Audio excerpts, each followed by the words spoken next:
Hi everybody, thanks so much for having me here this afternoon. This subject that we're all talking about here is very close to my heart, so it's a real privilege for me to be able to come and kind of share a little bit about it. But first, about me. 30 years ago, when I decided that I was going to ditch a legal career to prance around in front of the camera and on stage, my parents completely lost it. They said, what? You want to be an actor? How are you going to survive? Who the hell do you think you are? Chow Yun Fat? Said my mum.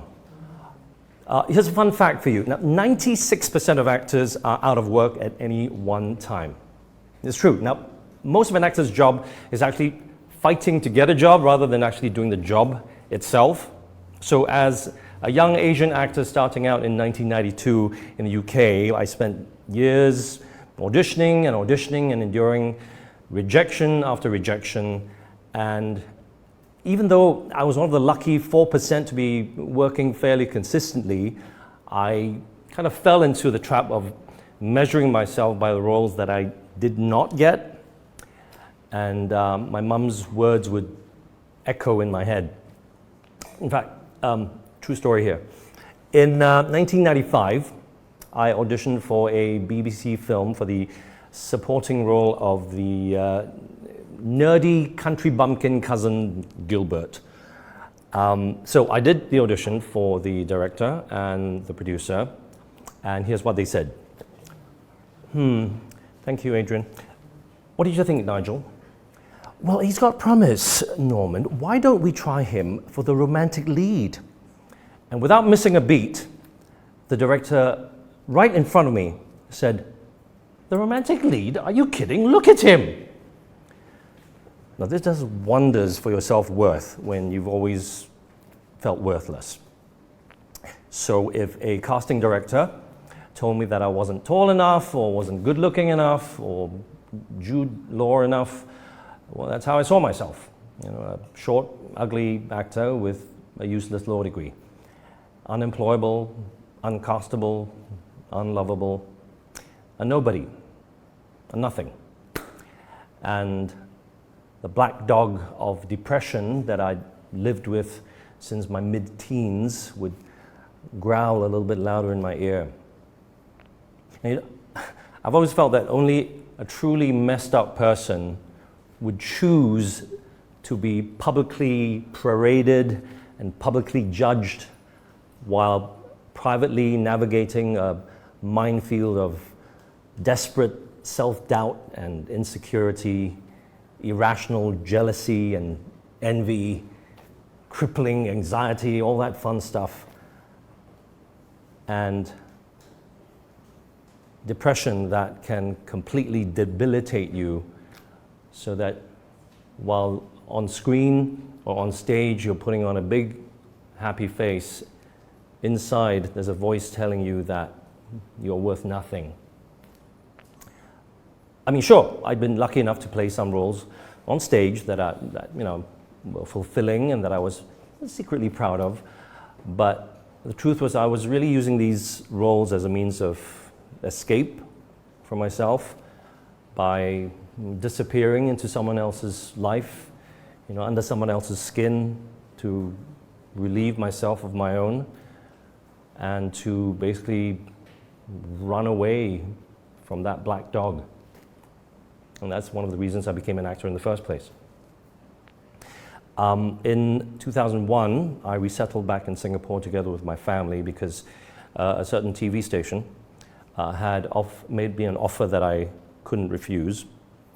And I then spent the next 9 years spiraling into deeper self-loathing, show after show, prostituting myself in a whole menagerie of caricatures like the bumbling husband, or the hammy villain, or the cheerful host of Deal or No Deal. And all the time telling myself, you're lucky that you're working, you idiot. Okay, remember, 96%, 96%.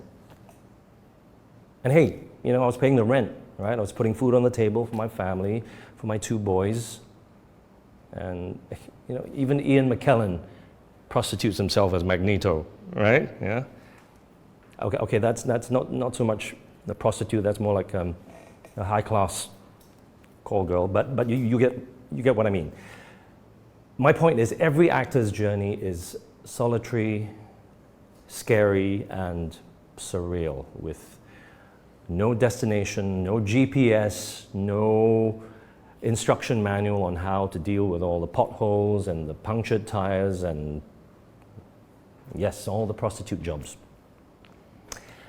And then in 2010, in the middle of a global economic recession, I said goodbye to a regular paycheck, and I bet 20 years worth of savings on a huge, scary-ass gamble, starting Pandemonium Theatre Company. The best idea that my wife Tracy has ever had. And thanks to her, I was gifted a whole new lease of life, and a whole new sense of drive and direction. And thanks to Pandemonium over the last 10 years, acting for me has also become an evolving thing, you know, because now I'm able to take ownership of the work that I do, and I'm learning to use acting less as an escape, but more as a means of finding myself in the fictional lives that I inhabit, learning to understand my own folly, my own flaws, my own messed upness by embracing them. Now, a year and a half ago, Pandemonium staged a play called The Son, with my own son, Zach, who was 20 at the time, playing my on-stage son. And I was the father character who could not comprehend his son's chronic depression, let alone figure out how to help him. Now, the truth is, my boy Zach and myself had gone through a very similar real-life experience as father and son just 4 years before that. Now, Zach had been triggered by an event when he was 16 that plunged him into a very dark place in his head. Now, as a family, we all could tell that he was in a bad place. We all rallied around him, we supported him, we surrounded him with all our love, believing that that would quickly pull him out of his abyss.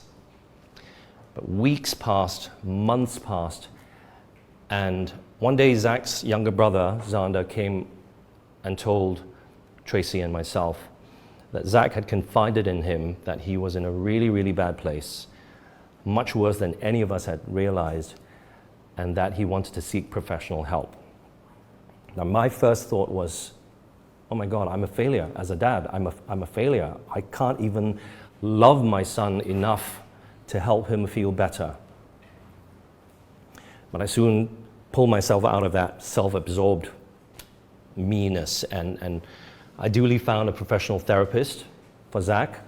I even accompanied Zach to his first session, and over the next few months of regular counseling, Zach steadily went back to being the sunny, happy boy that we know. And he's doing great now. Now, I tell this personal anecdote because one of the lines in the play that we did, The Son, was this: sometimes love is not enough. And at the end of every performance of that play, I would address the audience and repeat this line to them, imploring everyone in the audience who might be going through their own personal mental or emotional torment to please seek help. There is no shame in asking for help. In fact, it takes strength and courage to admit to yourself and to admit to somebody else that you need help in the first place. And that even with all the love that your friends and your family can give you, when you are struggling with a mental health issue like depression or anxiety that is crippling your daily life, sometimes love is just not enough to save you from yourself.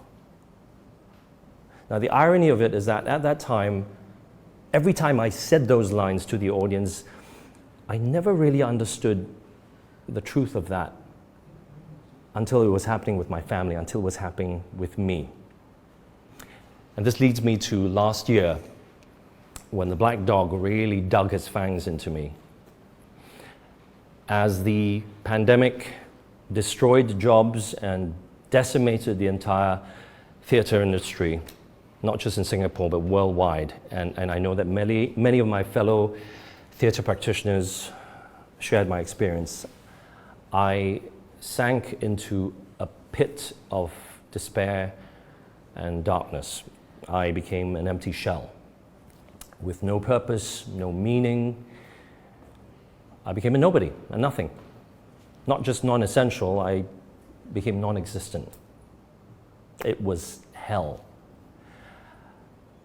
And that's what happens when you make the mistake of defining yourself by your job, when your profession becomes so all-consuming that you become it, and you lose sense of yourself without it, without the crutch of pretending to be someone else. I could only be me.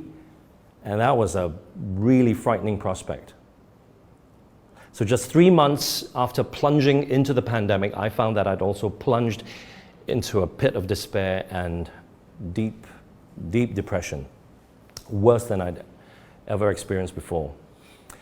But thank God for the love of Tracy and my 2 boys, who loved me enough to encourage me to go and seek professional help, to seek a professional therapist. Yes, I would not have survived, and I will never survive without the love of my family. But the truth is, sometimes love is just not enough. I mean, if you have a broken leg, the love of your spouses is not going to mend it. If you have kidney failure, all the love in the world is not going to cure it. We have to learn to accept that mental illness is an illness. Just like any illness, there's nothing to be ashamed about. At the same time, there is no quick fix. Just like any illness, it requires professional help. And there is no shame seeking it. Yes, of course, love the person with all your might. But love them enough to encourage them and urge them to seek help. Oh, by the way, Pandemonium is staging another play by the same writer, Florian Zeller, who also wrote The Son, and who also wrote and directed the Oscar-winning film The Father. And this play is called, wait for it, The Mother. And it also explores an individual spiraling into a mental meltdown. It's playing at the Victoria Theatre from the 2nd of October to 7th November. Tickets selling fast through Cystic. Don't miss out. That's Janice Koh there, reacting to the latest COVID measures.